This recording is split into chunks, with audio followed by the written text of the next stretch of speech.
आइए दोस्तों, इकोनॉमी का पहला क्लास सब कर चुके हैं ना, और बाय चांस किसी का पहला क्लास छूट गया है तो वो क्लास करना बहुत ज़रूरी है। तो ऐप पर जो है वो फ्री सेक्शन में अवेलेबल है, तो उन क्लास को आप देख लीजिएगा। और जहाँ से पहला क्लास ख़त्म हुआ था वहीं से हम आगे बढ़ रहे हैं। और बताइएगा तो कोई कहाँ तक हुआ था? अर्थशास्त्र का प्रकार पढ़ लिए थे, पढ़ेंगे। अर्थशास्त्र का प्रकार को हम पढ़ेंगे आज। इसके पहले की क्लास में हमने अर्थशास्त्र के एक विस्तृत परिभाषाओं को देखे थे,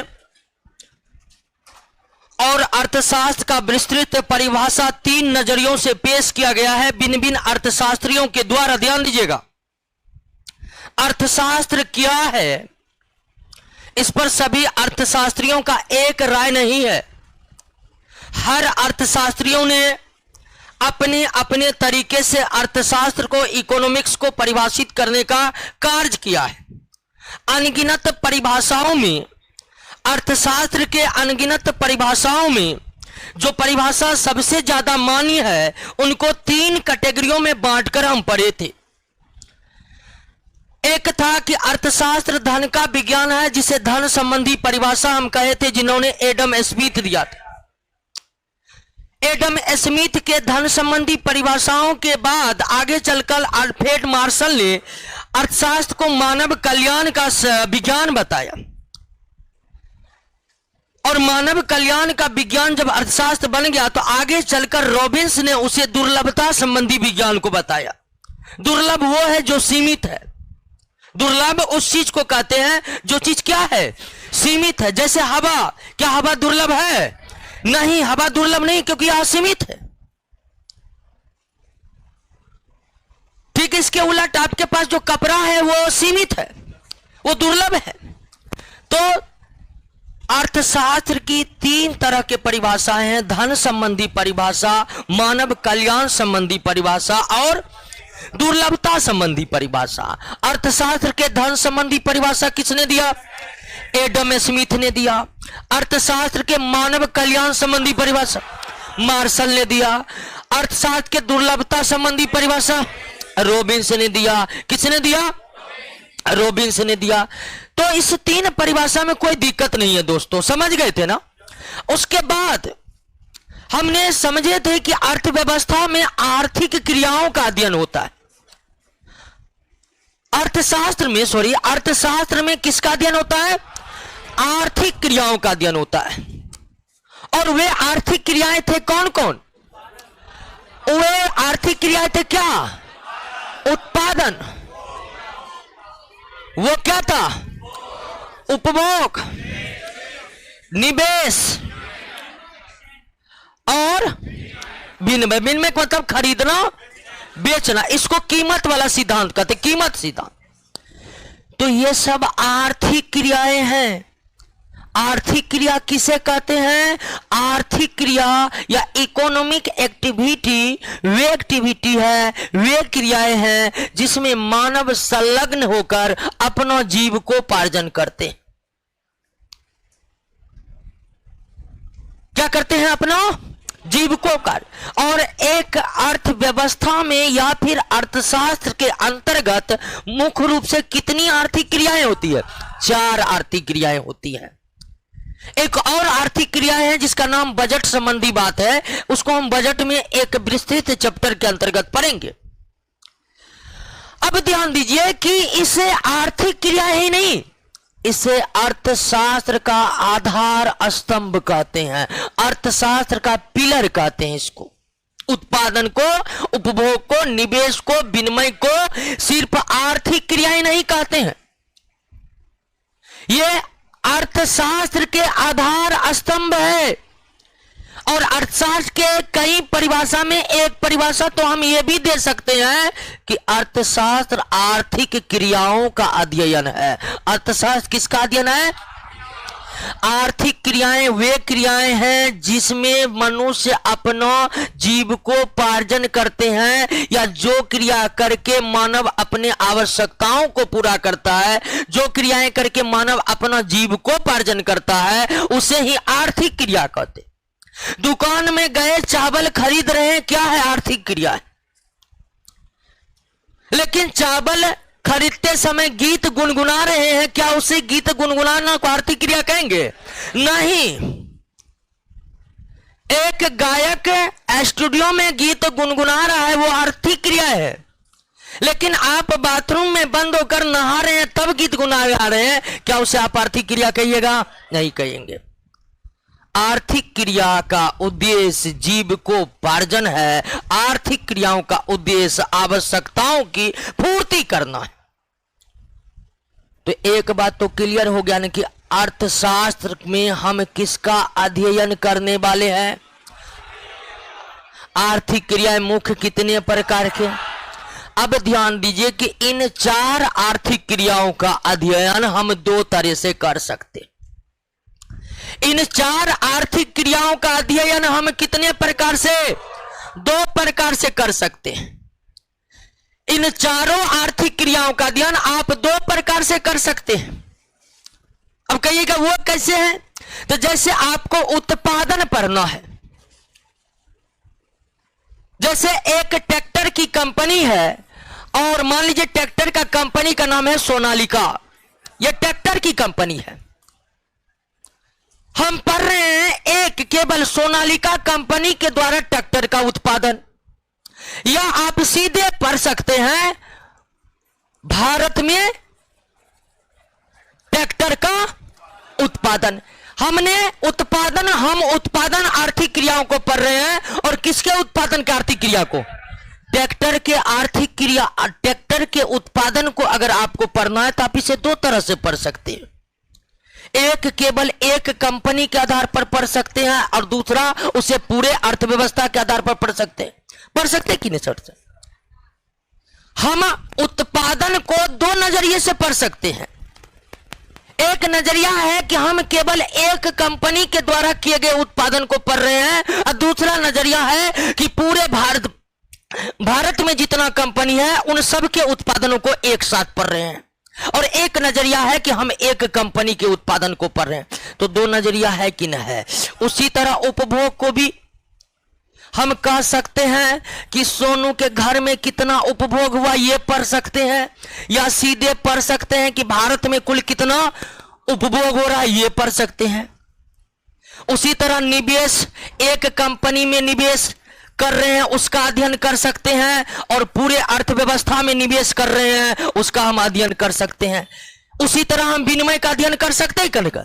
तो हर आर्थिक क्रियाओं का अध्ययन कितने तरह से किया जा सकता है? 2 तरह से। बात को समझे कि नहीं कि अर्थशास्त्र में आर्थिक क्रियाओं का अध्ययन किया जाता है, और आर्थिक क्रियाएं मुख्य रूप से कितने प्रकार के? इन 4 आर्थिक क्रियाओं का अध्ययन आप 2 तरह से कर सकते हैं। पहला केवल एक कंपनी के स्तर पर, और दूसरा पूरे अर्थव्यवस्था के स्तर पर। हम किसी भी आर्थिक क्रियाओं का अध्ययन कितने प्रकार से कर सकते हैं? 2। एक केवल एक कंपनी, या केवल एक गृहस्थ, या केवल एक फर्म के आधार पर हम अध्ययन करेंगे। और दूसरा तरीका है कि आप पूरे अर्थव्यवस्था के आधार पर इन आर्थिक क्रियाओं का अध्ययन करें। उदाहरण आपके सामने हम पेश करिए कि मान लीजिए कि जियो कंपनी जो कि सर्विस का उत्पादन करता है, सर्विस का प्रोडक्शन करता है, तो जियो कंपनी का उत्पादन आप पढ़ रहे हैं, एक नजरिया वो है। अब भारत के समस्त दूरसंचार कंपनियों के द्वारा पैदा किए गए सर्विस को हम पढ़ सकते हैं, ये अलग नजरिया होगा कि नहीं होगा? तो दोस्तों, हर आर्थिक क्रियाओं का अध्ययन 2 स्तर पर हो सकता है, एक व्यक्तिगत स्तर पर, ही दूसरा अर्थव्यवस्था के स्तर पर या पूरे देश के स्तर पर। हर आर्थिक क्रियाओं का अध्ययन कितने प्रकार से हो सकता है? 2 प्रकार से हो सकता है, व्यक्तिगत स्तर पर और पूरे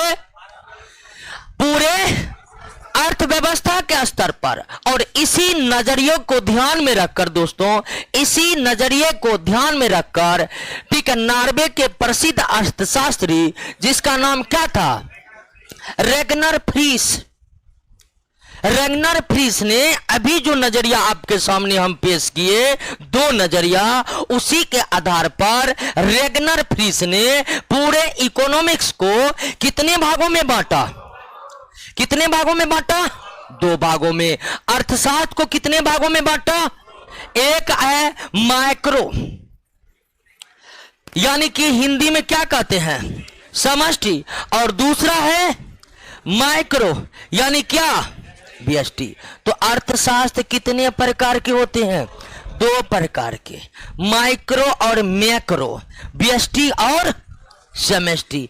जब अब व्यष्टि समष्टि क्या है इसको आप समझिए, व्यष्टि समष्टि क्या है इसको समझिए, और इसको समझना दोस्तों बिल्कुल भी क्या है, आसान है, क्योंकि इससे पहले जो नजरिया आपके सामने पेश किया उसको आप समझ गए ना। जब आर्थिक क्रियाओं का अध्ययन, जब आर्थिक क्रियाओं का अध्ययन व्यक्तिगत स्तर पर किया जाए तो उसे हम क्या कहेंगे, व्यष्टि अर्थशास्त्र कहेंगे। जब अर्थव्यवस्था का अध्ययन पूरे अर्थव्यवस्था के आधार पर किया जाए, पूरे देश स्तर पर किया जाए, तो उसे क्या कहेंगे, समष्टि अर्थशास्त्र। उदाहरण के लिए सोनालिका कंपनी के द्वारा ट्रैक्टर उत्पादन की प्रक्रिया को आप पढ़ रहे हैं, तो आप कहां पर हैं, अब भारत में होने वाले ट्रैक्टर का उत्पादन पढ़ रहे हैं, तो क्या है, समष्टि। जियो कंपनी के बारे में पढ़ रहे, कहां है, अब भारत के दूरसंचार कंपनी, समष्टि। ठीक उसी तरह टाटा ऑटोमोबाइल कंपनी के द्वारा किए गए कार का उत्पादन अगर पढ़ना है तो किसमें आ जाएंगे, भारत के समस्त ऑटोमोबाइल कंपनियों का उत्पादन किसमें आ जाएगा। तो यही है समष्टि और व्यष्टि में अंतर। इस बात को आप समझे कि नहीं समझे। जब आर्थिक क्रियाओं का अध्ययन एक कंपनी के आधार पर किया जाए या व्यक्तिगत स्तर पर किया जाए, तो अर्थशास्त्र के उस विधि को या अर्थशास्त्र के उस तरीके को हम क्या कहते हैं, व्यष्टि कहते हैं। जब आर्थिक क्रियाओं का अध्ययन पूरे देश स्तर पर किया जाए तो उसे क्या कहते हैं, समष्टि कहते हैं। तो अर्थशास्त्र कितने प्रकार के होते हैं, दो प्रकार के होते हैं। और ये दो प्रकार का बंटवारा किस आधार पर हुआ है, तो आधार ये है कि हम आर्थिक क्रियाओं का अध्ययन व्यक्तिगत स्तर पर कर रहे हैं या फिर अर्थव्यवस्था का स्तर पर। और आर्थिक क्रियाओं का अध्ययन हम किस प्रकार कर रहे हैं, इसी को ध्यान में रखकर नॉर्वे के प्रसिद्ध अर्थशास्त्री रेगनर फ्रीस ने पूरे अर्थशास्त्र को कितने भागों में बांटा, दो भागों में बांटा, माइक्रो और मैक्रो। क्या आप इस बंटवारा को समझ गए कि नहीं समझ गए। अगर आप व्यष्टि अर्थशास्त्र को देखिएगा तो व्यष्टि अर्थशास्त्र के अंतर्गत मुख्य रूप से तीन चीज आते हैं। एक मांग का सिद्धांत,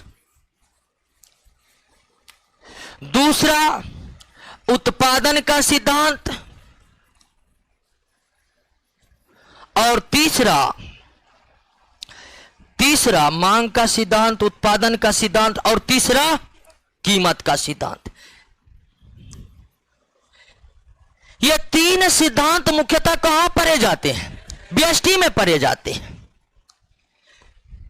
मांग कैसे है, किसी बाजार में मांग किन किन चीजों का है, किसी बाजार में उत्पादन किन किन चीजों का होना चाहिए, किसी वस्तु की कीमत क्या होनी चाहिए, यह मुख्यतः किस अर्थशास्त्र में पढ़े जाते हैं, व्यष्टि अर्थशास्त्र में। यानी व्यष्टि अर्थशास्त्र के मुख्य कितने क्षेत्र हैं, तीन। वो क्षेत्र कौन कौन है। लेकिन अगर आप समष्टि अर्थशास्त्र को कहिएगा, ये अर्थशास्त्र क्या समझ गए ना, जब आर्थिक क्रियाओं का अध्ययन पूरे अर्थव्यवस्था के स्तर पर किया जाए तो उसे हम क्या कहेंगे, समष्टि अर्थशास्त्र का मुख्य विषय है क्या, राष्ट्रीय आय। जब भी राष्ट्रीय आय निकलेगा देशीय का निकलेगा। क्या एक कंपनी या एक व्यक्तिगत स्तर पर आप राष्ट्रीय आय निकालिएगा, तो राष्ट्रीय आय हमेशा किस अर्थशास्त्र का विषय है। दूसरा आपको क्या, गरीबी। गरीबी का अध्ययन जब भी करेंगे तो हम क्या किसी एक घर के गरीबी के बारे में पढ़ेंगे? नहीं, जब भी गरीबी का अध्ययन होगा देश स्तर पर होगा। ठीक उसी तरह तीसरा क्या है? बेरोजगारी। क्या है? चौथा क्या है? मुद्रास्फीति। मुद्रास्फीति को आम बोलचाल की भाषा में क्या कहते हैं? महंगाई कहते हैं। क्या कहते हैं? आगे चलकर हम विस्तार से इसको समझने की कोशिश करेंगे, लेकिन यहां पर आप समझिए कि महंगाई व्यापक अर्थों में क्या है। तो ये सब समष्टि अर्थशास्त्र का विषय है, राष्ट्रीय आय किस अर्थशास्त्र का विषय है, गरीबी किस अर्थशास्त्र का विषय है, बेरोजगारी किस अर्थशास्त्र का, मुद्रास्फीति किस अर्थशास्त्र का। ध्यान दीजिए कि अर्थशास्त्र का कुछ टॉपिक ऐसा है जिसका आप व्यक्तिगत स्तर पर अध्ययन कर ही नहीं सकते। उदाहरण के लिए राष्ट्रीय आय का अध्ययन आप व्यक्तिगत स्तर पर कर सकते हैं? नहीं कर सकते। कई ऐसे क्षेत्र हैं यानी कि आर्थिक क्रियाओं का हम दो स्तरों पर अध्ययन कर सकते हैं, व्यक्तिगत स्तर पर या फिर अर्थव्यवस्था के स्तर पर। लेकिन कुछ ऐसे मुद्दे हैं जो व्यक्तिगत स्तर पर उसका अध्ययन किया ही नहीं जा सकता है, वे व्यष्टि अर्थशास्त्र में प्रवेश ही नहीं पा सकते हैं। और ऐसे ही क्षेत्र कौन है? राष्ट्रीय आय निकाल रहे हैं और सोनू के घर में देख लिए कितना कमाई हो रहा है और उसी से देश का अंदाजा लगेगा? नहीं, राष्ट्रीय आय जब भी निकलेगा पूरा देश का निकलेगा। राष्ट्रीय आय जब भी निकलेगा पूरे अर्थव्यवस्था को आपको ध्यान में रखना पड़ेगा।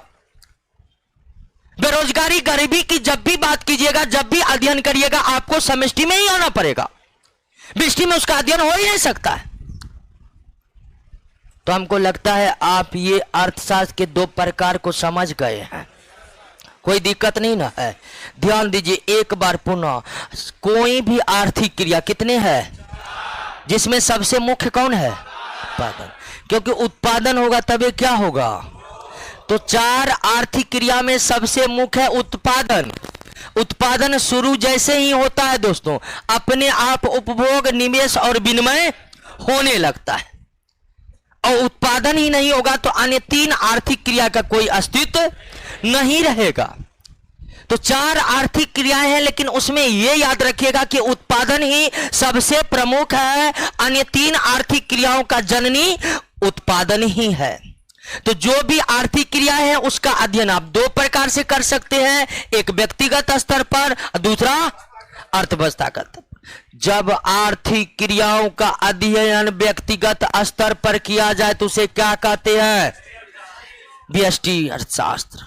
जब आर्थिक क्रियाओं का अध्ययन पूरे अर्थव्यवस्था के स्तर पर किया जाए, व्यष्टि अर्थशास्त्र के मुख्य कितने क्षेत्र हैं और वे कौन कौन? तो इससे कहीं भी प्रश्न आ सकते, जैसे मांग का सिद्धांत कौन अर्थशास्त्र का हिस्सा है? व्यष्टि अर्थशास्त्र का हिस्सा। उत्पादन का सिद्धांत किस अर्थशास्त्र का? कीमत का सिद्धांत किस अर्थशास्त्र का? तो दोस्तों क्योंकि इन चीजों को जानने के लिए हमें पूरे अर्थव्यवस्था को नहीं जानना पड़ेगा। एक कंपनी कितना उत्पादन करेगा इसके लिए पूरे अर्थव्यवस्था को देखना जरूरी है? नहीं। एक कंपनी कितना उत्पादन करेगा तो देख लेगा मेरे जिस पास जितने संसाधन है उतना हम क्या करेंगे? उत्पादन करेंगे। मांग क्या है इसके लिए पूरे अर्थव्यवस्था को नहीं देखना पड़ेगा, एक निश्चित बाजार को देखना पड़ेगा। ध्यान दीजिए एक और है कि केवल एक बाजार का अध्ययन भी क्या हो जाएगा? जैसे मुसल्लपुर हाट में आलू बिक्री का अध्ययन, अब भारत में आलू बिक्री समष्टि, यानी कि एक पार्टिकुलर मार्केट का भी अध्ययन किसके अंतर्गत आता है? व्यष्टि अर्थशास्त्र के अंतर्गत आ जाएगा। तो जब आप आर्थिक क्रियाओं को व्यक्तिगत स्तर पर पढ़िएगा या एक कंपनी को ध्यान में रखकर पढ़िएगा या एक गृहस्थ के घर के ध्यान में रखकर पढ़िएगा तो वो निश्चित क्या होगा? व्यष्टि। व्यष्टि का मतलब होता है छोटा, माइक्रो का मतलब क्या होता है? अब मैक्रो का मतलब क्या होता है? बड़ा।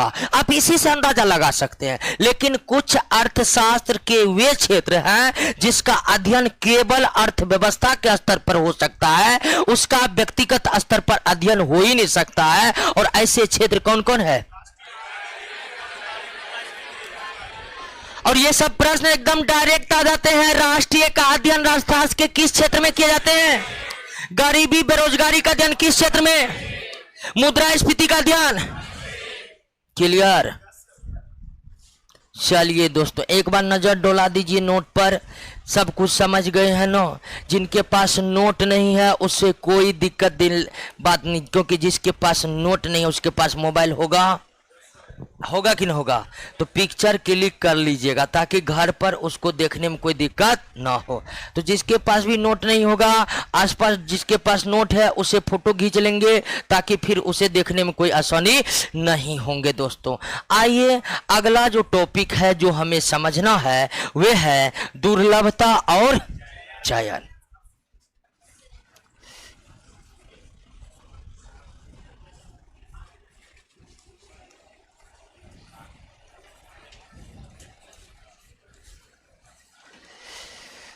दुर्लभता और चयन, सेक्रेसिटी एंड चॉइस। एक बात जानते हैं, एक दूसरे अर्थशास्त्र का तो हम कई परिभाषा पढ़े हैं जिसमें 3 मुख्य था। अंत में चौथा परिभाषा अर्थशास्त्र का ये दिए कि अर्थशास्त्र जो है आर्थिक क्रियाओं का अध्ययन है। अर्थशास्त्र का एक और भी परिभाषा है कि अर्थशास्त्र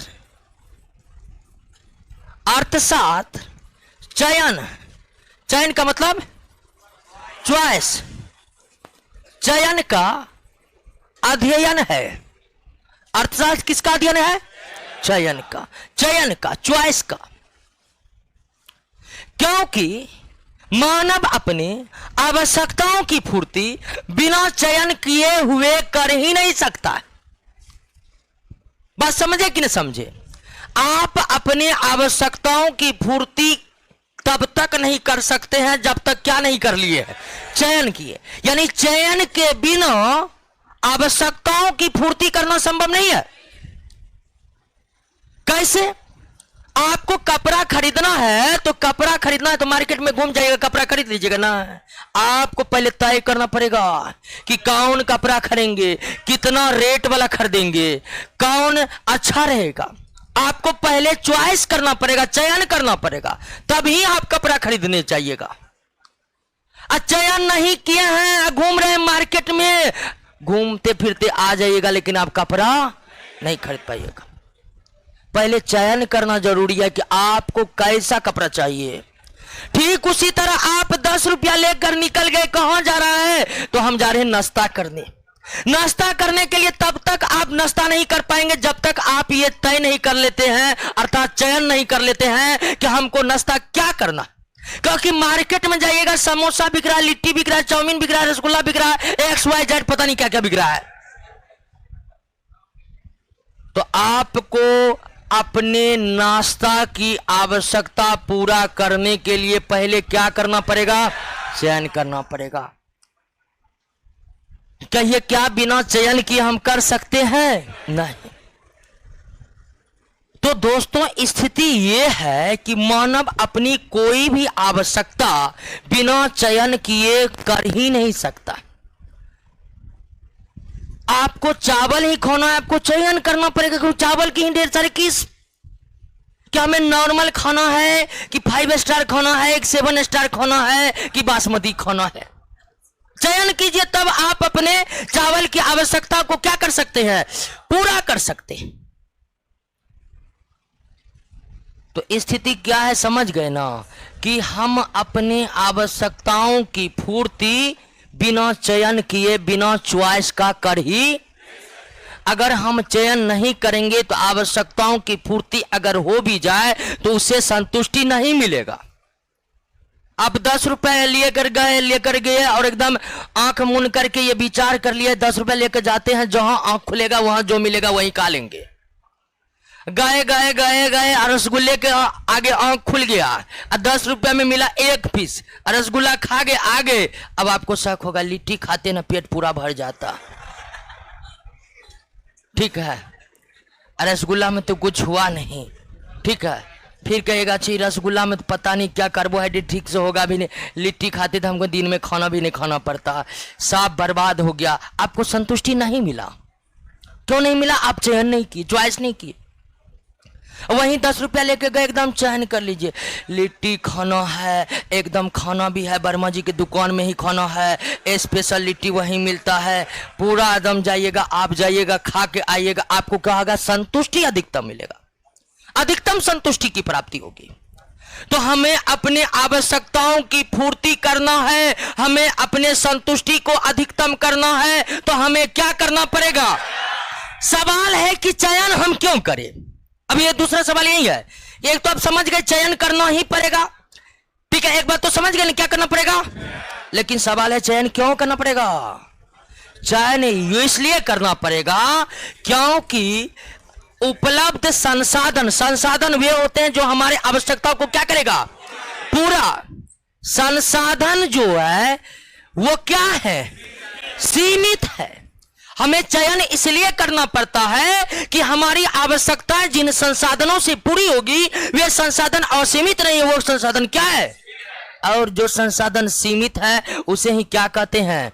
दुर्लभ। और दुर्लभ होने की स्थिति को ही क्या कहते हैं? दुर्लभता कहते हैं। यानी चयन आपको इसलिए करना पड़ेगा क्योंकि स्थिति किसकी है? दुर्लभता की। हमें सांस लेना है, इसके लिए चयन करना पड़ेगा कि सांस कहां लेना है? नहीं, चयन करना ही पड़ेगा, जहां जाइएगा सांस ले लीजिएगा। सांस लेने के लिए चयन करना पड़ेगा? नहीं करना पड़ेगा, क्योंकि सांस हम हवा लेते हैं और हवा असीमित है, हवा दुर्लभ नहीं है, इसलिए सांस लेने के लिए हमें चयन चॉइस की कोई जरूरत नहीं है। लेकिन जो संसाधन हमारी आवश्यकताओं को पूरा करेगा वे संसाधन इस पृथ्वी पर सीमित है, और जो संसाधन सीमित है उसे ही दुर्लभ कहते हैं, और जो संसाधन दुर्लभ है उसी की स्थिति को दुर्लभता कहते हैं। दुर्लभता जितनी अधिक होगी कीमत उतना अधिक होगा, दुर्लभता जितनी कम होगी कीमत उतना कम होगा। सोने से ज्यादा हीरे की कीमत होती है, या सोने से ज्यादा प्लेटिनम की कीमत होती है। आप आभूषण बनाने के लिए जाइएगा, सोने से ज्यादा किसके महंगे आभूषण मिलेगा? प्लेटिनम का। या प्लेटिनम उतने प्रचलित नहीं है, डायमंड ले लेते हैं। आपसे पूछेगा जी बताओ जी ये डायमंड इतना महंगा क्यों है, सोना सस्ता क्यों है? आप क्या बताइएगा? आप बताइएगा दोस्तों, कुछ नहीं है, क्या है? डायमंड इस पृथ्वी पर कम है और सोना डायमंड से कई गुना। यही है कि डायमंड की दुर्लभता अधिक है, सोना की दुर्लभता डायमंड से, इसलिए डायमंड की कीमत अधिक है, सोना की कीमत। अर्थात अर्थशास्त्र में जिन चीजों की दुर्लभता जितनी अधिक होती है उसकी कीमत, जिसकी दुर्लभता जितनी कम होती है उसकी कीमत उतनी कम होती है। क्लियर है ना? छठ का समय आएगा, कद्दू का रेट बहुत भाग जाएगा। क्यों भाग गया? छठ का सीजन है, सबको चाहिए कद्दू, और कद्दू में आ गया भयानक, इसीलिए कीमत क्या हो गया है? बढ़ गया। एक समय ऐसा आएगा कद्दू कैसा 10 रुपए नहीं लेंगे, अरे 6 रुपए ले जी नहीं लेंगे, ठीक है? तो ऐसी स्थिति भी आती है कि ना आती है? खासकर जो कॉलीफ्लावर है, फूल गोभी है, उसमें तो ऐसी स्थिति आती है। एक समय ऐसा आएगा पकड़ पकड़ कर 100 को भी ले लीजिए, कैसे 5 रुपए पसेरी नहीं लेंगे, हाँ लेना पड़ेगा। यानी एक समय ऐसा आ गया कि दुर्लभता बहुत क्या हो गया। तो अर्थशास्त्र को हम क्या कहते हैं? चयन का शास्त्र कहते हैं, या चयन का अध्ययन ही अर्थशास्त्र है। और हमें चयन इसलिए करना पड़ता है, क्या है? तो दुर्लभता है और चयन क्या है, समझ गए ना? दोनों का संबंध अटूट है, क्योंकि अगर दुर्लभता खत्म हो जाएगी तो चयन की समस्या खत्म हो जाएगी, और अगर चयन की समस्या है तो उसका एक ही कारण है, क्या? दुर्लभता। बात को समझे कि नहीं समझे? चयन क्या है वो तो आप समझ गए कि उपलब्ध विकल्प, उपलब्ध सीमित संसाधनों में हमें कौन सा लेना है, कौन सा त्यागना है, यही करना क्या करना कहलाता है? चयन करना। और चयन इसलिए करना पड़ता है क्योंकि संसाधन क्या है, यानी संसाधनों में कैसी स्थिति है, अर्थात चयन का मेन कारण क्या है, और दुर्लभता के कारण ही आपको क्या करना पड़ता है। अगर दुर्लभता नहीं रहेगी तो आपको चयन करना पड़ेगा। तो दुर्लभता समाप्त, तो क्या समाप्त? चयन समाप्त। चयन करना पड़ रहा है तो कारण। तो अर्थशास्त्र में चयन और दुर्लभता का संबंध क्या है? अटूट है। इन दोनों को हम अलग नहीं कर सकते। एक के बिना दूसरा अधूरा है, एक खत्म तो दूसरा अपने आप खत्म। आप कहिएगा दोस्त दोस्त देखो क्या हुआ दोस्त, तो चयन नहीं करना पड़ रहा हमको। आप सीधे समझ, इसका मतलब है कि ये पानी पीने जा रहा है, ठीक है, क्योंकि पानी भी असीमित है। हालांकि पानी पीने वाला सीमित है, लेकिन अर्थशास्त्र पानी को भी क्या मानता है? प्रकृति जी ने जो गिफ्ट दिया हुआ है, प्रकृति ने जो हमें उपहार सौंपा है, उसे अर्थशास्त्र असीमित मानता है। तो आपको कोई बोला देखो दोस्त, हमारे पास जो चयन की समस्या थी ना, अब वो समाप्त हो चुका है। इसका सीधा अर्थ होगा कि ये लगता है फ्री वाला कुछ चीज लेने जा रहा है, या ऐसे चीज लेने जा रहा है जो दुर्लभ, क्योंकि जहां दुर्लभता समाप्त होगी वहीं चयन की समस्या समाप्त। जहां भी दुर्लभता है वहां चयन की समस्या है। तो चयन और दुर्लभता क्या एक दूसरे से अलग है या एक दूसरे से संबंधित? चयन की समस्या क्यों उत्पन्न होती है? अगर प्रश्न आ जाए परीक्षा में कि अर्थशास्त्र में चयन की समस्या किसके कारण उत्पन्न होती है, या इसको दूसरे तरीके से भी पूछा जा सकता है कि दुर्लभता के स्थिति के कारण कौन सी समस्या उत्पन्न होती है? चयन उत्पन्न होती है। क्लियर हो गया? अब दोस्तों, चयन करने का एक दूसरा दृष्टिकोण भी है। चयन करने का एक, चयन क्यों करना पड़ता है? तो इसका समान और सबसे सरल उत्तर है कि स्थिति कौन सी है। लेकिन चयन करने का एक दूसरा परोक्ष अर्थ यह भी होता है कि चयन हमें इसलिए करना पड़ता है कि ताकि उपभोक्ता, यानी कि हम लोग जो उपभोग कर रहे हैं, उसे अधिकतम क्या हो? संतुष्टि प्राप्त हो। जैसे आपको बोले कि आंख मूंद कर गए, जहां नजर खुला वहीं पर 10 टकिया उड़ा डालेंगे, तो इससे आपको अधिकतम संतुष्टि मिलेगी? नहीं मिलेगी। तो चयन क्यों करना पड़ता है? इसका सबसे सटीक उत्तर है दुर्लभता। लेकिन एक परोक्ष विकल्प यह है कि चयन इसलिए करना पड़ता है कि ताकि उपभोक्ता को क्या हो, और उत्पादक वर्ग को क्या हो? अधिकतम लाभ। उत्पादक वर्ग को क्या हो? अधिकतम लाभ। और तीसरा, राष्ट्र को क्या प्राप्त हो? अधिकतम प्रगति। राष्ट्र को क्या प्राप्त हो? अधिकतम प्रगति। तो हमें चयन इसलिए भी करना पड़ता है कि उपभोक्ता को अधिकतम संतुष्टि की प्राप्ति हो, उत्पादक को अधिकतम लाभ की प्राप्ति हो, और राष्ट्र अधिकतम आर्थिक प्रगति कर सके। इसलिए भी हमें क्या करना पड़ता है? चयन करना पड़ता है। लेकिन यह चयन करने का एक परोक्ष मतलब विकल्प है। हमें चयन करने का जो सबसे मेन और प्रत्यक्ष कारण है वो क्या है? दुर्लभता। तो आप कह सकते हैं कि अर्थशास्त्र चयन और दुर्लभता का विज्ञान है। अर्थशास्त्र चयन और दुर्लभता। तो दुर्लभता क्या है समझ गए? जो चीज सीमित है ना, वही चीज क्या है? कहिए तो ये कैमरा दुर्लभ है, बिल्कुल है। तो महान दुर्लभ है जी। ईटा दुर्लभ है, बालू दुर्लभ है, बिल्कुल दुर्लभ है। दोस्तों, जो चीज बिक रहा है ना मुद्रा में, वो दुर्लभ है।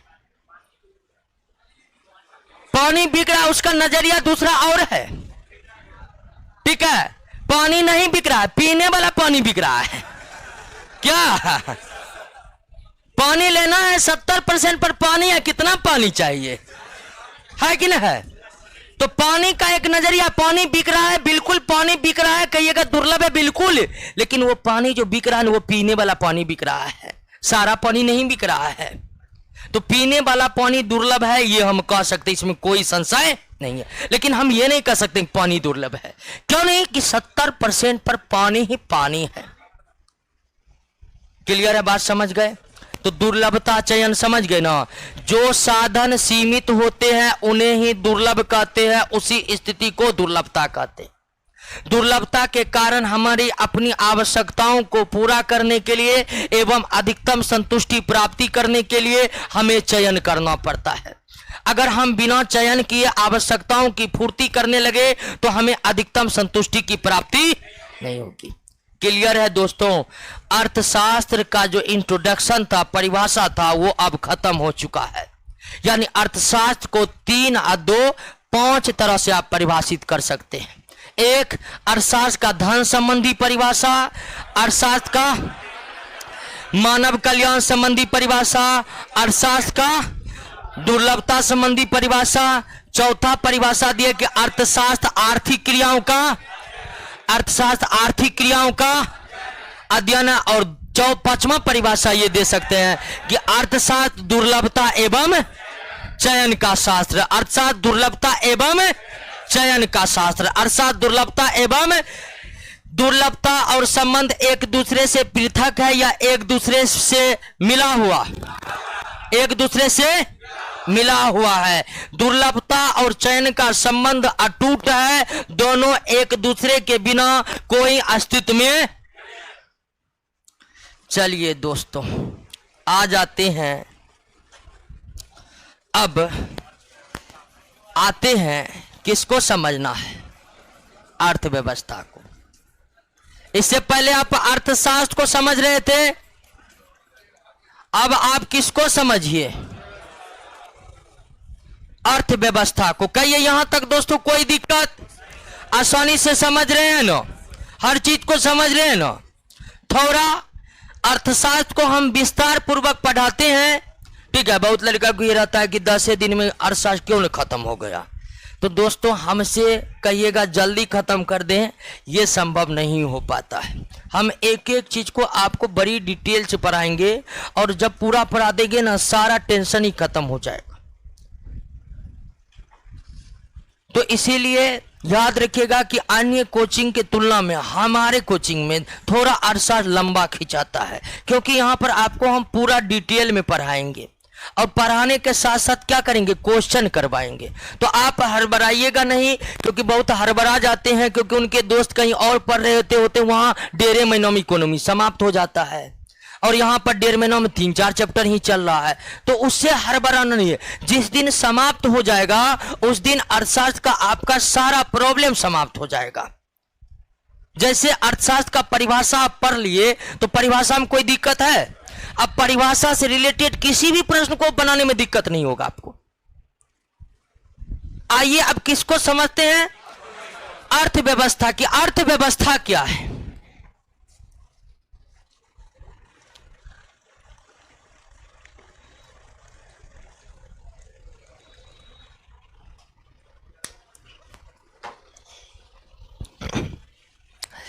अर्थव्यवस्था क्या है, इसका हम 3 परिभाषा दिए हुए नोट में दिए हुए ना, लेकिन आप समझने का कोशिश कीजिए कि आर्थिक क्रिया कितने प्रकार के होते हैं? 4। उत्पादन, उपभोग,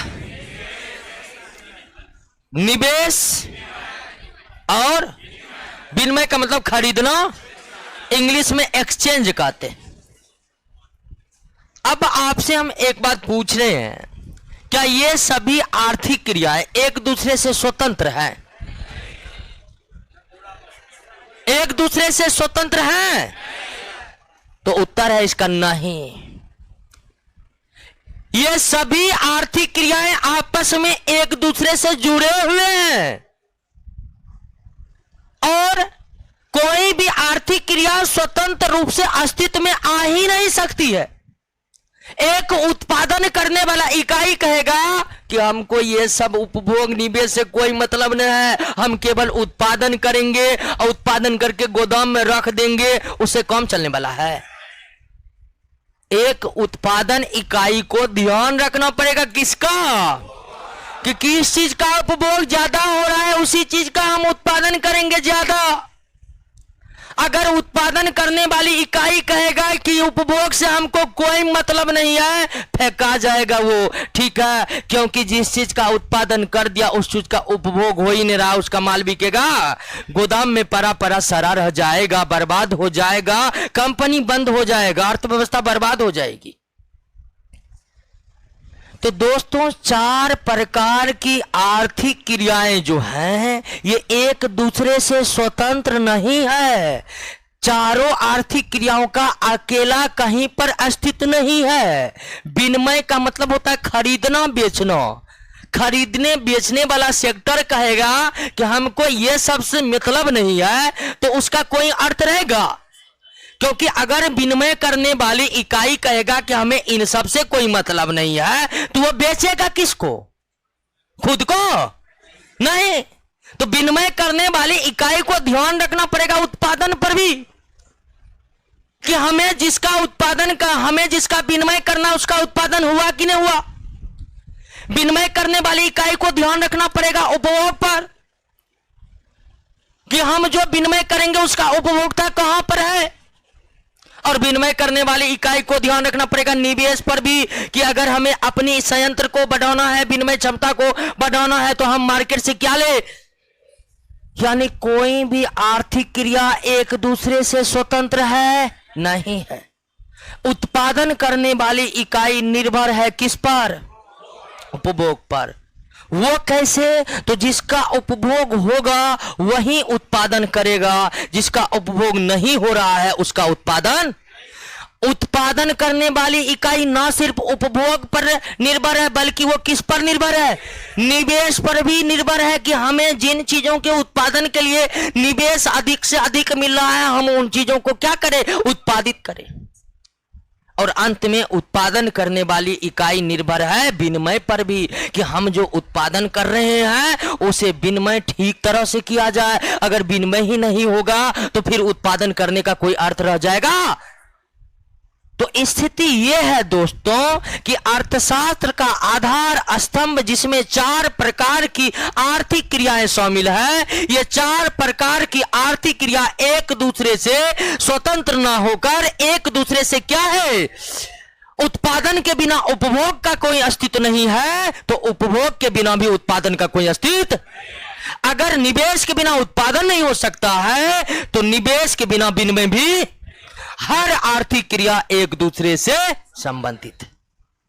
क्लियर हो गया? यानी दो बात को तो पता चल गया कि आर्थिक क्रियाएं मुख्य कितने प्रकार के। चारों आर्थिक क्रियाएं स्वतंत्र नहीं रह सकते हैं। चारों आर्थिक क्रिया आपस में क्या है? जुड़े हुए हैं, और जुड़ा रहना ही पड़ेगा, तभी ही चारों आर्थिक क्रिया का अस्तित्व बचा रहेगा। अब आइए, आपको क्या समझना है? अर्थव्यवस्था समझना है। अभी जितना बात बताई वो समझ गए, तो समझिए अर्थव्यवस्था समझ गए। अर्थव्यवस्था एक व्यवस्था है। अर्थव्यवस्था एक ऐसी व्यवस्था है, अर्थव्यवस्था एक ऐसी व्यवस्था है जो सभी प्रकार के आर्थिक क्रियाओं के बीच क्या बिठाता है? सामंजस्य। अर्थव्यवस्था एक ऐसी व्यवस्था है, या अर्थव्यवस्था एक ऐसी आर्थिक प्रणाली है जो सभी प्रकार के आर्थिक क्रियाओं के बीच क्या बिठाता है? सामंजस्य बिठाता है। यानी कि अर्थव्यवस्था किसका नाम है? व्यवस्था का नाम है। अर्थव्यवस्था किसका नाम है? आखिर कौन सी व्यवस्था? एक ऐसी व्यवस्था जिसके अंतर्गत सभी प्रकार के आर्थिक क्रिया एक दूसरे से जुड़े हुए हैं, एक दूसरे से सामंजस्य स्थापित किए हुए हैं। यानी कि जो व्यवस्था उत्पादन को उपभोग से जोड़ा है वही व्यवस्था क्या है? जो व्यवस्था उत्पादन उपभोग को निवेश से जोड़ा वही व्यवस्था क्या है? अर्थव्यवस्था है। जो व्यवस्था सभी आर्थिक क्रियाओं को जोड़ दिया है वही व्यवस्था क्या है? अर्थव्यवस्था। क्लियर है कि नहीं है? समझ गए ना बात को? कोई दिक्कत नहीं ना? अर्थव्यवस्था क्या है? तो अर्थव्यवस्था एक ऐसी आर्थिक व्यवस्था है जो सभी आर्थिक क्रियाओं को आपस में जोड़ने का काम करती है। अगर हम इसे आपस में नहीं जोड़ेंगे तो हमारी अर्थव्यवस्था चल ही नहीं सकेगा। अभी मान लीजिए कि आप पढ़ते हैं,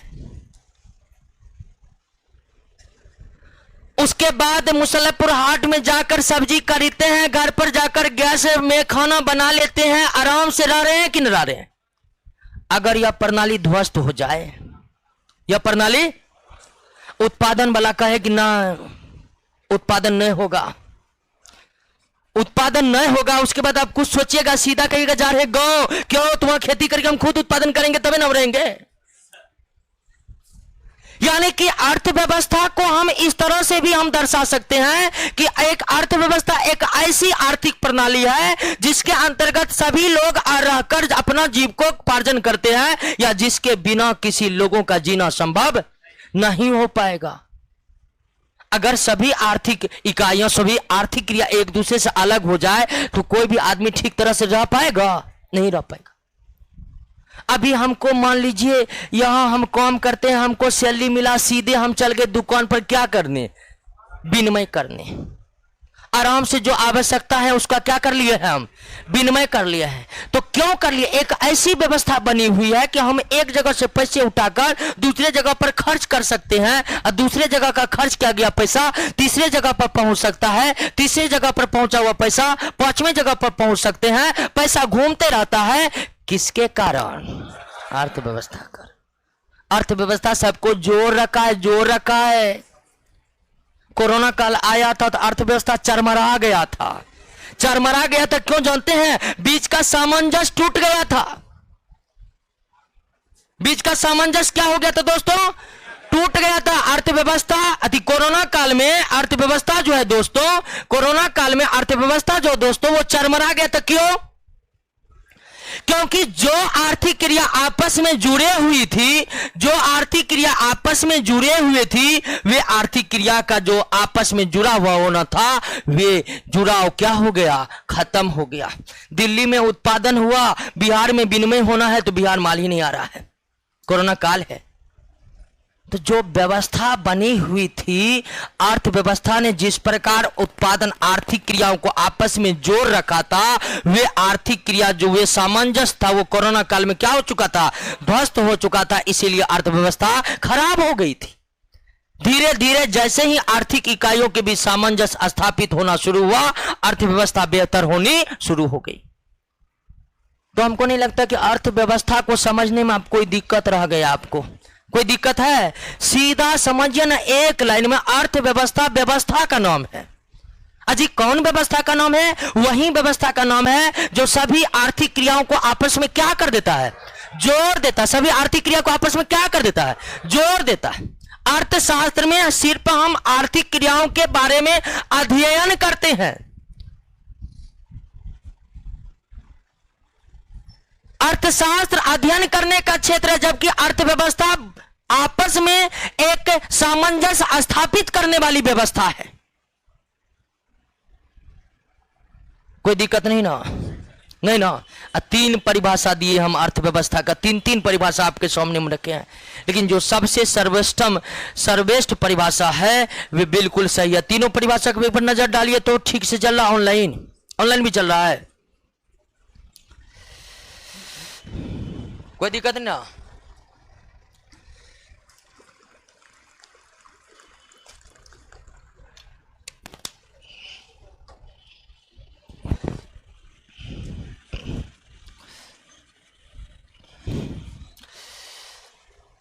चलिए दोस्तों, अर्थव्यवस्था समझ गए। अब सभी विश्व में कितने देश हैं आपको पता है? टेंशन नहीं लीजिए, हमें भी पता नहीं है, तो पता कर लीजिएगा विश्व में कितने भी देश हैं। तो विश्व में जितने भी देश हैं, हर जगह की अर्थव्यवस्था एक जैसी नहीं है। भिन्न भिन्न देशों की अर्थव्यवस्था में कुछ ना कुछ अंतर है। तो अगर हम अर्थव्यवस्था को समझ गए हैं, तो आइए हम अर्थव्यवस्था के प्रकार को समझने की कोशिश करते हैं। और अर्थव्यवस्था को बांटने का प्रयास कई तरीके से होता है, कई अलग अलग दृष्टिकोण जो है अर्थव्यवस्था को बंटवारा किए हैं।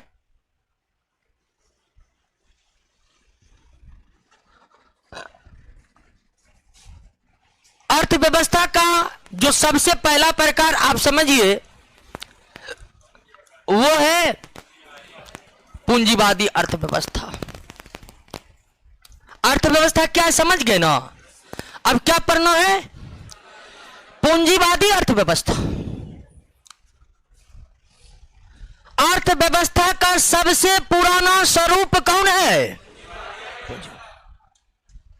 जब विश्व में मानव सभ्यता ने प्रगति करना शुरू किया, जब मानव सभ्यता ने प्रगति करना शुरू किया और सैन्य मतलब धीरे धीरे प्रगति के रफ्तार बढ़ाते गए, तो मानव सभ्यता के प्रगति के रफ्तार में जो अर्थव्यवस्था सबसे पहले विकसित हुआ वे कौन सी अर्थव्यवस्था थी? पूंजीवादी अर्थव्यवस्था। तो ये जो अर्थव्यवस्था का पूंजीवादी स्वरूप है दोस्तों, ये सबसे पुराना स्वरूप है, अर्थव्यवस्था का सबसे पुराना स्वरूप है। सर्वप्रथम इस विश्व में जो अर्थव्यवस्था पहली बार आकार लिया वे कौन सी अर्थव्यवस्था थी? ये पूंजीवादी अर्थव्यवस्था थी। तो पूंजीवादी अर्थव्यवस्था के बारे में दो बातें तो हमें निश्चित ही याद रखनी चाहिए। वो ये कि पूंजीवादी अर्थव्यवस्था का सबसे पुराना स्वरूप है और विश्व में कोई अर्थव्यवस्था पहली बार आकार लिया, एक समुचित आकार लिया, तो वे कौन सी अर्थव्यवस्था थी? पूंजीवादी अर्थव्यवस्था थी। और पूंजीवादी अर्थव्यवस्था को हम बाजार अर्थव्यवस्था के नाम से भी जानते हैं। किस नाम से जानते हैं? बाजार अर्थव्यवस्था के भी नाम से जानते हैं। और दूसरा, इसे हम स्वतंत्र अर्थव्यवस्था के भी नाम से जानते हैं। किस अर्थव्यवस्था के नाम से जानते हैं? स्वतंत्र अर्थव्यवस्था के नाम से। तो पूंजीवादी अर्थव्यवस्था को हम अन्य किन किन नाम से जानते हैं? बाजार अर्थव्यवस्था और इस अर्थव्यवस्था के प्रवर्तक कौन माने जाते हैं? Adam Smith. इनसे आप परिचित हो चुके हैं। 1776 में इन्होंने एक पुस्तक लिखी थी, an inquiry into the nature and wealth of nation शॉर्ट में नाम था। और इन्हें अर्थशास्त्र का पिता भी कहते। इसे क्या कहते हैं? और इन्हीं के विचारों से जन्म लिया कौन? अर्थव्यवस्था। यानी पूंजीवादी अर्थव्यवस्था के जन्मदाता कौन है? एडम स्मिथ ने। विश्व की सबसे पुरानी अर्थव्यवस्था का स्वरूप कौन है? पूंजीवादी अर्थव्यवस्था। इस विश्व में जिस अर्थव्यवस्था ने पहली बार आकार लिया वह कौन था? पूंजीवादी था। अब आइए कि पूंजीवादी अर्थव्यवस्था के क्या क्या लक्षण है। पहला सबसे बड़ा लक्षण है कि पूंजीवादी अर्थव्यवस्था में आर्थिक क्रिया किसके अधीन छोड़ दिया जाता है? बाजार के अधीन छोड़ दिया जाता है। यानी कि आर्थिक क्रिया आप चार पढ़े, उत्पादन, उपभोग, निवेश और सभी आर्थिक क्रियाएं किसके अधीन रहता है? यानी बाजार जिस तरह का मूवमेंट दिखाएगा, आर्थिक क्रिया भी क्या होगी? उसी तरह की होगी। और बाजार के अधीन का मतलब दोस्तों, जब हम बोलते हैं कि यह बाजार के अधीन है तो इसका मतलब होता है कि यह मांग और पूर्ति का अधीन है। मांग मतलब डिमांड, पूर्ति का मतलब सप्लाई। जब हम कहते हैं कि यह चीज बाजार के अधीन है तो इसका सीधा अर्थ होता है कि वह मांग और पूर्ति के अधीन है, वे डिमांड और सप्लाई के अधीन है। जिस चीज का डिमांड अधिक होगा उसी का उत्पादन अधिक होगा, जिस चीज की सप्लाई कम होगी उस चीज की कीमत बढ़ जाएगी। तो पूंजीवादी अर्थव्यवस्था में आर्थिक क्रिया, सभी प्रकार के आर्थिक क्रिया किसके अधीन रहता है? बाजार के अधीन रहता है। अर्थात पूंजीवादी अर्थव्यवस्था में आर्थिक क्रियाओं पर सरकार का कोई नियंत्रण नहीं होता। तो ऐसी अर्थव्यवस्था जिसमें आर्थिक क्रियाएं बाजार के अधीन हो या आर्थिक क्रियाएं बाजार के मांग और पूर्ति के अनुरूप हो, आर्थिक क्रियाओं पर सरकार का कोई हस्तक्षेप नहीं हो, तो ऐसी ही अर्थव्यवस्था को क्या कहते हैं?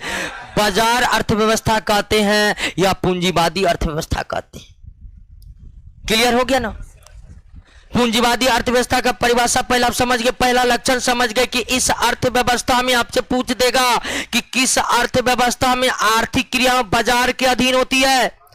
पूंजीवादी अर्थव्यवस्था में किस अर्थव्यवस्था में आर्थिक क्रियाओं का सारा निर्णय मांग और पूर्ति के आधार पर लिए जाते हैं। पूंजीवादी अर्थव्यवस्था में। दूसरा इसका लक्षण दोस्तों क्या है कि इस अर्थव्यवस्था में उत्पादन के साधन पर, और उत्पादन के कितने साधन हैं? 4 साधन है। भूमि, पूंजी, श्रम, और ये पहले क्लास में हम चेक किए तो बताए थे आपको, बताए थे ना कि अगर हमें किसी भी चीज का उत्पादन करना है तो हमें कितने चीज की जरूरी होगी? 4 चीजों की जरूरी होगी। अगर हमें किसी चीज का उत्पादन करना है तो कितने चीजों की जरूरी होगी? 4 चीजों की जरूरी होगी। भूमि, पूंजी, श्रम और उत्पादन के कितने साधन हैं? और किसी एक के अभाव में उत्पादन संभव नहीं है। उत्पादन किसी एक के अभाव में संभव। अगर आपको मान लीजिए कि दूध का ही उत्पादन करना है तो गाय रखने के लिए क्या चाहिए? गाय खरीदने के लिए क्या चाहिए? गाय का गोबर उठाने के लिए क्या चाहिए? और आप खुद क्या हो गए? कोई भी उत्पादन करना। तो पूंजीवादी अर्थव्यवस्था में उत्पादन के साधनों पर सरकार का अधिकार नहीं होकर इस पर क्या होता है? निजी स्वामित्व होता है। ऐसी अर्थव्यवस्था जहां उत्पादन के साधनों पर निजी व्यक्ति का अधिकार है, या ऐसी अर्थव्यवस्था जहां उत्पादन के साधनों पर निजी स्वामित्व स्थापित है, उस अर्थव्यवस्था को क्या कहते हैं? पूंजीवादी अर्थव्यवस्था कहते हैं। उसे क्या कहते हैं? क्या? हां, अभी हम भारत की बात कर रहे हैं ना आप? हैं? हम अभी भारत की बात कौन कर रहे हैं? भारत में बाजार कर रहा है ना, तो निश्चित तौर पर आप कह सकते हैं कि भारत की अर्थव्यवस्था पूंजीवादी नहीं है। हम बात कर रहे हैं किसकी? भारत में अगर यह लक्षण नहीं है तो भारत पूंजीवादी नहीं है। बात यह हुआ, समझे कि नहीं समझे आप?